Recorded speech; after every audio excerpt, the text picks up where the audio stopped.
বাংলাদেশের হাউজিং ব্যবসায়ীদের যে সমিতি সেটার নাম হচ্ছে রিহ্যাব। রিহ্যাব জানে যে 20 শতক জায়গায় 5 তলা বাড়ি করার চেয়ে 12 তলা বাড়ি করলে প্রফিটটা বেশি হয়। মুনাফার লোভে রিহ্যাব ড্যাপের প্ল্যান চেঞ্জ করলো। হাউজিং ব্যবসায়ীদের লাভ হলে তখন পাশাপাশি ট্রিকল ডাউন করে সেটা ইঞ্জিনিয়ার এবং আর্কিটেক্টদেরও লাভ হয়।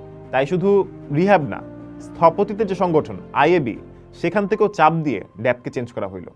অজুহাত দেওয়া হয় যে ফ্লোর সংখ্যা বাড়ানো না হলে ফ্ল্যাটের দাম বাইরে যাবে, ফ্ল্যাট মধ্যবিত্তের হাতের নাগালে বাইরে চলে যাবে। কিন্তু ফ্ল্যাটের দাম কিন্তু অলরেডি বেশি। ফ্ল্যাটের দাম বেড়ে যাওয়ার মূল যে কারণ, অর্থাৎ কালো টাকা সাদা করার যে সুযোগ, সেটা নিয়ে কিন্তু রিহ্যাবের কোনো আলাপ নাই।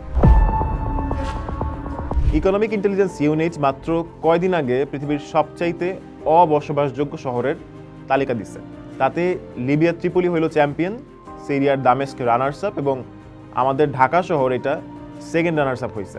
আজকে সকালের এয়ার কোয়ালিটি ইন্ডেক্স অনুযায়ী খারাপ বাতাসের তালিকায়, যে খারাপ বাতাস যেসব শহরে আছে তার মধ্যে শীর্ষে অবস্থান করছে জাকার্তা, তারপরেই আছে ঢাকা। পৃথিবীর দ্বিতীয় বৃহত্তম শহর কিন্তু ঢাকা। এই র্যাঙ্কিংটা জনসংখ্যার হিসেবে, আয়তনের হিসেবে না। কিন্তু আয়তনের হিসেবে পৃথিবীর সবচেয়ে বড় যে 300 শহর সেটার মধ্যে কোথাও ঢাকায় নাই। তো দেখেন কোথায় 2 আর কোথায় 300, এই যে ডিফারেন্সটা, শুধু এইটার মধ্যে জনসংখ্যার চাপের কথাটা ভাবেন। তার উপর ঢাকাবাসী এখন আরও বেশি জনসংখ্যা বাড়াইতে আগ্রহী।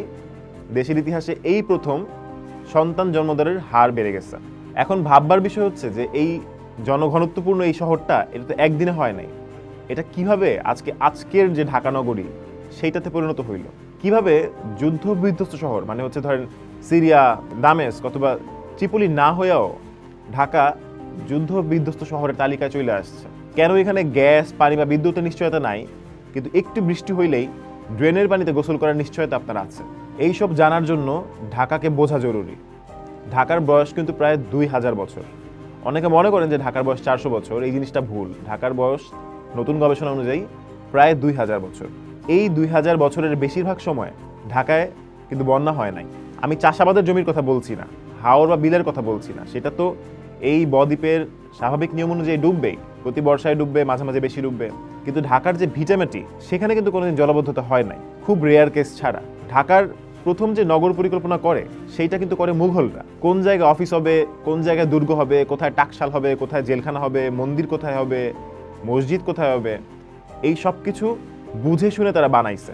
যেখানে বিল্ডিং বানানোর কথা সেখানেই তারা বানাইছে, যেখানে বিল্ডিং বানানোর কথা না সেখানে মুঘলরা বিল্ডিং বানায় নাই। সেই সময় ঢাকা নগরীর যে সীমানা সেটা ছিল শাহবাগ পর্যন্ত, এখন যেটা দোয়েল চত্বর, এটাই ছিল ঢাকার শেষ সীমানা। ব্রিটিশরা আসার পরে এই যে নদীর পাড় ধরে যে ঢাকা, এইটা একটু বিস্তৃত হয়ে তেজগাঁও পর্যন্ত আরও বেশি বিস্তৃত হয়। এই যে বড় করার কাজটা করতে গিয়ে ব্রিটিশরা একটা ডিটেইল এরিয়া ম্যাপ তৈরি করে এবং তখন ব্রিটিশরা সেটেলমেন্টও বাড়ায়। তখন তৈরি হয় যে আজকে যে ওয়ারি বা গ্যান্ডারিয়া, যেটা ছিল আগে গ্র্যান্ড এরিয়া, নিউ মার্কেট, আজকে যে ফার্ম গেট, হাতিরপুল, এইসব জায়গাগুলোতে নতুন নতুন সেটেলমেন্ট হয়। তখনও কিন্তু ঢাকায় জলাবদ্ধতা হয় নাই কোনো বন্যাতেই। ঢাকার হাইকোর্ট, লক্ষ্মীবাজার, দক্ষিণ মুসুন্দি, নারিন্দা, ওয়ারি, গ্যান্ডারিয়া, সূত্রাপুর, এইসব জায়গা কিন্তু কখনো ডুবে যায় নাই। পাকিস্তান হওয়ার পর ঢাকা কিন্তু আবার একটা গ্যাপের পরে পুনরায় রাজধানী হইল। এটা এখন প্রাদেশিক রাজধানী হইল ঢাকা। তো নতুন যে সচিবালয় এখানে বসবে, প্রাদেশিক সচিবালয়, এবং আমলাদের থাকার জন্য আজিমপুর কোয়ার্টার বানানো শুরু হইল।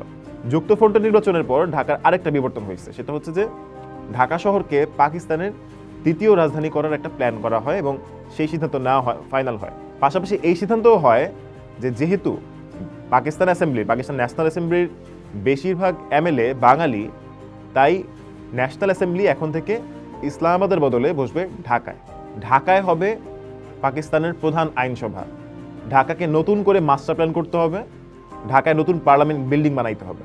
পাকিস্তানের উন্নয়নের অগ্রদূত কোট আনকোট আইয়ুব খান তখন পাকিস্তানের সর্বশ্রেষ্ঠ স্থপতি যিনি আছেন তাকে ডেকে আনলেন, এনে বললেন যে রাজধানী ডিজাইন করতে হবে, এটার মাস্টার প্ল্যান তৈরি করো। স্থপতি বললেন একটা শহর ডিজাইন করা মানে তার সামনের 1000 বছরের দায়িত্ব নিয়ে নেওয়া। এটা তো ইজি কাজ না, এটা একটা দূরদর্শিতার বিষয়। আমি আমার চেয়েও যোগ্য একজন আর্কিটেক্ট নিয়ে এনে কাজ করাইতে চাই, এবং স্থপতির যে আরেকজনকে আর্কিটেক্টে নিয়ে আসার যে দাবি, ইচ্ছা, আইয়ুব খান সেটা পারমিট করলেন। এবং সেই স্থপতি তখন তার শিক্ষক লুই আই কানকে ঢাকায় নিয়ে আসলেন। আইয়ুব খান লুইকে বললেন আমাকে 2টা পার্লামেন্ট বানাই দিতে হবে, একটা হচ্ছে ঢাকার ন্যাশনাল অ্যাসেম্বলি প্লাস হচ্ছে ইসলামাবাদের প্রভিন্সিয়াল অ্যাসেম্বলি। 2টা পার্লামেন্ট বানাই দিতে হবে। লুই আইকান চিন্তা করলেন যে এই কাজগুলো এত বড়, উনি দুই দিকে মনোযোগ দিতে পারবেন না, এবং আরও কিছু জটিল কারণ ছিল। উনি তখন ইসলামাবাদ করতে রাজি হন নাই। বাঙালি সেই স্থপতি এবং স্থপতির বন্ধু এবং শিক্ষক লুই আইকান তখন ঢাকা নিয়েই বেশি রাজি ছিলেন। ইসলামাবাদের প্রস্তাব ওনারা নাকচ করে দিলেন। আইয়ুব খান জোর করলেন, লুই বললেন তাহলে আমি আর কাজ করব না। শেষ পর্যন্ত আইয়ুব খানও মেনে নিলেন, ওকে ঠিক আছে, তাহলে ঢাকাই তোমরা ডিজাইন করো। শুরু হইল পৃথিবীর সবচাইতে সুন্দর, সবচাইতে দামি সংসদ ভবন তৈরির কাজ। লুই আইকান এবং বাঙালি সেই স্থপতি মিলে ঢাকার প্রশাসনিক এলাকা ডিজাইন করলেন, মাস্টার প্ল্যান দিলেন। এখন এই যে প্রশাসনিক এলাকা, এটার নাম শেরেবাংলা নগর, যেটা এখন আগারগাঁওতে। লুই আইকানকে ছাড়াই সেই যে বাঙালি স্থপতি, উনি একা হাতে জাহাঙ্গীরনগর ডিজাইন করলেন, শেরেবাংলা নগরের গুরুত্বপূর্ণ সব বিল্ডিংয়ের ডিজাইন করলেন, ঢাকা বিশ্ববিদ্যালয়ের চারুকলা ইনস্টিটিউট ডিজাইন করলেন। এর বাইরে চট্টগ্রাম বিশ্ববিদ্যালয় সহ বেশ কিছু ভবন, উনি বাংলাদেশের গুরুত্বপূর্ণ কিছু ভবন উনি ডিজাইন করছেন। স্বাধীনতার পর বাংলাদেশের রাষ্ট্রপতি শেখ মুজিবুর রহমান উনাকে আবার ডাকেন এবং ঢাকা বাঁচিয়ে রাখতে, ঢাকা কীভাবে প্ল্যান করতে হবে সেই বিষয়ে ওনার সাহায্য চান। এই ধারা জিয়াউর রহমান পর্যন্ত অব্যাহত ছিল। মুঘল সুবেদার শায়েস্তা খাঁ থেকে শুরু করে জিয়াউর রহমান পর্যন্ত কেউই সেই অর্থে ঢাকাকে অবসবাসযোগ্য করে ফেলেন নাই। কিন্তু সমস্যা শুরুটা হইল যখন হুসাইন মোহাম্মদ এরশাদ ক্ষমতায় আসলেন। উনি চলনে বলনে, কথায়, কবিতায় নিজেকে মনে করতেন হিরো। উনি ভাবলেন ঢাকায় অতিরিক্ত পরিমাণ খাল, নালা, বিল এসব আছে, এগুলা ওয়েস্টেজ অফ এরিয়া, এগুলাকে উনি ভরাট কইরা উন্নয়ন করতে চাইলেন। এগুলো ভরাট করে রাস্তাঘাট করে ফেলতে হবে। উনি একের পর এক খাল ধ্বংস করতে থাকলেন আর সেগুলাকে রাস্তা বানিয়ে দিলেন। ঢাকার হাজার বছরের যে ওয়াটার সিস্টেম, এখানকার বৃষ্টি যে প্রচুর হয় এবং সেই বৃষ্টি যে এইসব খালে বিলে গিয়ে পড়ে, সেই বৃষ্টি ভিটেমাটিকে জলাবদ্ধ না করেই যে কোথাও দিয়ে একটা ড্রেনেজ সিস্টেম বের হয়ে যায়, এরশাদ এই পুরো ওয়াটার সিস্টেমকে ধ্বংস করে দিলেন। তাছাড়া উনার ক্ষমতায় আসার আগেই ঢাকার মানুষের জনসংখ্যা অনেক বেশি বেড়ে গেছে। তারা ধানি জমি ভরাট করে উঁচু করে বাসা বাড়ি বানাতে শুরু করে। যেমন ধরেন মাদার টেক, নন্দীপাড়া, ঢাকার শেখের টেক, বসিলা, দনিয়া, শনিরাকড়া, এইসব জায়গায় আগে সেটেলমেন্ট ছিল না, এগুলো ছিল ধানি জমি। কিন্তু মানুষ এই ফ্লাড এরিয়াগুলোতেও জায়গা উঁচু করে বাসা বানানো শুরু করে। সরকার এগুলোর রেগুলেশন করে নাই। এইসব ওয়াটারল্যান্ডের মাটিতে কততলা ভবন নির্মাণ করা যাবে তার কোনো আইন অথবা আইনের প্রয়োগ আসলে ছিল না। ঢাকা অযোগ্য থেকে অযোগ্যতর হইতে থাকে। বুড়িগঙ্গা হয়ে যায় একটা মৃত নদী। প্রত্যেক বর্ষাকালে ময়লা পানিতে কোমর ডুবিয়ে অপমান হওয়াটা হয়ে যায় ঢাকাবাসীর নিয়তি। ঢাকায় ব্যাপক বৃষ্টি হয়, কিন্তু সেই বৃষ্টি কোথায় যাবে? খাল, বিল, নিচু জমি আর পুকুর ততদিন ধ্বংস হয়ে গেছে। সেই যে বিখ্যাত স্থপতির কথা বললাম, তার যে মাস্টার প্ল্যান, তখন সেটা কারো মনেও পড়ছে না। ঢাকা পচে যেতে থাকে। ড্যাপে ঢাকা শহরকে 350 ভাগে ভাগ করে প্রত্যেক এলাকায় বিল্ডিংয়ের আদর্শ সংখ্যা কত হবে, বিল্ডিং কতটুকু উঁচু হইতে পারবে, বিল্ডিংয়ের ফ্লোর কতটা হবে, এইসব ড্যাপে ঠিক করে দেওয়া হয়। যেমন ধরেন ঢাকার যে বংশাল, পুরান ঢাকার বংশাল এলাকায় বেশিরভাগ ভবন 5 থেকে 8 তলা। বংশাল হলো বাংলাদেশের মধ্যে সবচাইতে ঘনবসতিপূর্ণ এলাকা। এর চাইতে কোনো ঘনবসতিপূর্ণ এলাকা বাংলাদেশে নাই। এখন যদি এই ভবনগুলো 5 থেকে 8 তলার বদলে 12 তলা বা 20 তলা করে ফেলা হয়, তাহলে আপনি বুঝতে পারতেছেন কি ঘটবে। বংশালের রাস্তাগুলো কিন্তু সরু, সেইটা কিন্তু বাড়ে নাই। বংশালের যে লোক ধারণ ক্ষমতা, বংশালের যে গ্যাস, পানি, বিদ্যুতের লাইন, বংশালের যে পানির লাইন, সেগুলো কিন্তু লিমিটেড। এইটার আসলে কতটুকু মানুষ সহ্য করতে পারবে, কতটুকু জনসংখ্যার চাপ সহ্য করতে পারবে, তার একটা সীমা আছে। বংশাল, ইসলামপুর, গুলিস্তান, হাজারীবাগ, মধুবাগ ইত্যাদি এলাকা ইতোমধ্যেই আমাদের ধারণ ক্ষমতার চাইতে বহুগুণে মানুষ নিয়ে ধারণ করে বসে আছে। রাস্তাগুলো সরু, রাস্তায় গাড়ি চলার উপায় নাই। ভূমিকম্প বা আগুন লাগলে কিভাবে এখানে বাঁচাবে লোকে গিয়ে, সেটা কোনো উপায় নাই। ড্যাপে ধরুন বলা আছে বাংলাদেশের বংশাল এলাকায় কোনো ভবন 6 তলার বেশি উঁচু হবে না। এখন আমি যদি বলি ড্যাপে ভুল আছে, আমি ড্যাপের প্ল্যান চেঞ্জ করে দিয়ে 8 তলা যে সীমা ছিল সেটাকে 16 তলা করে দিলে বংশালের অবস্থাটা কি দাঁড়াবে? অথচ কয়েক মাস আগে ঠিক এই ঘটনাটাই ঘটেছে।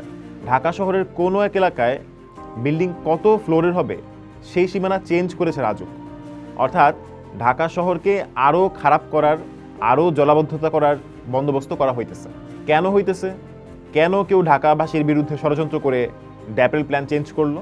বাংলাদেশের হাউজিং ব্যবসায়ীদের যে সমিতি, সেটার নাম হচ্ছে রিহ্যাব। রিহ্যাব জানে যে 20 শতক জায়গায় 5 তলা বাড়ি করার চেয়ে 12 তলা বাড়ি করলে প্রফিটটা বেশি হয়। মুনাফার লোভে রিহ্যাব ড্যাপের প্ল্যান চেঞ্জ করলো।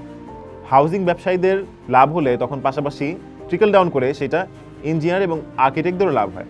তাই শুধু রিহ্যাব না, স্থপতিতে যে সংগঠন আইএবি, সেখান থেকেও চাপ দিয়ে ড্যাবকে চেঞ্জ করা হইল। বাংলাদেশের সরকার বারবার দুর্নীতিবাজদের ফ্ল্যাট কেনার মাধ্যমে কালো টাকা সাদা করার সুযোগ দেয়। এতে ফ্ল্যাটের চাহিদা বাড়ে, আর চাহিদা বাড়লে দামও বাড়ে। এই কারণে দেশের ফ্ল্যাটের দাম এত বেশি। ঢাকা প্রতিনিয়ত তার গ্রিন স্পেস হারাচ্ছে। ঢাকা তার খাল, বিল, লেকগুলোকে অল্প অল্প করে হারাচ্ছে, আর এর মধ্য দিয়ে ঢাকা আরও বেশি দোজক হয়ে উঠতেছে। আমাদের উচিত ছিল ঢাকাকে আরও কনজাস্টেড না করে ঢাকাকে আরও বিস্তৃত করা। আমাদের উচিত ছিল ঢাকার যে ওয়াটার বডি, ঢাকার যে গাছ, ঢাকার উদ্যান, ঢাকার যে পানির সিস্টেম, সেটাকে রক্ষা করা। আমাদের উচিত ছিল সেই যে বিখ্যাত বাঙালি স্থপতি যিনি লুই আইকানকে নিয়ে এসেছিলেন, সেই যে বিখ্যাত বাঙালি স্থপতি যিনি এশিয়ার মডার্নিস্ট, যিনি গ্র্যান্ড মাস্টার স্থাপত্যচার্য মাজহারুল ইসলাম, তার মাস্টার প্ল্যানটা ফলো করা। এই যে দীর্ঘ আলাপটা দিলাম, এইটার একটা উপলক্ষ গতকালকেই আমাদের পার হয়ে গেছে। গতকাল ছিল মাজহারুল ইসলামের মৃত্যু দিবস, এবং তার মৃত্যু দিবসে দাঁড়িয়ে আমাদের যেন মনে হচ্ছে আমরা ঢাকার মৃত্যু দিবসকে সামনে দেখতে পাচ্ছি।